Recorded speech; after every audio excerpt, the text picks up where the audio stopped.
വടകര പഴങ്കാവിൽ കോൺഗ്രസ് നേതാവ് സുധീർ കുമാറിന്റെ വീട്ടിൽ വയോധികൻ പെട്രോൾ ഒഴിച്ച് തീകൊളുത്തി ആത്മഹത്യക്ക് ശ്രമിച്ചു.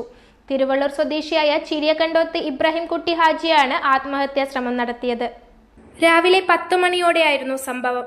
കോൺഗ്രസ് നേതാവായ സുധീർ കുമാറിന്റെ പഴങ്കാവിലെ വീട്ടിലെത്തിയ ഇബ്രാഹിംകുട്ടി ഹാജി പെട്ടെന്ന് കയ്യിൽ കരുതിയിരുന്ന പെട്രോൾ ശരീരത്തിലേക്ക് ഒഴിച്ച് തീ കൊളുത്തുകയായിരുന്നു.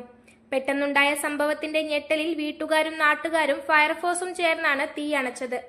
തീപ്പൊള്ളലേറ്റ ഇബ്രാഹിംകുട്ടി ഹാജിയെ ഉടൻ തന്നെ വടകര ഫയർഫോഴ്സ് വടകര ജില്ലാ ആശുപത്രിയിൽ എത്തിച്ചു. ശരീരത്തിൽ 60% പൊള്ളലേറ്റിട്ടുണ്ട്. പരിക്ക് ഗുരുതരമായതിനാൽ കോഴിക്കോട് മെഡിക്കൽ കോളേജിലേക്ക് മാറ്റി.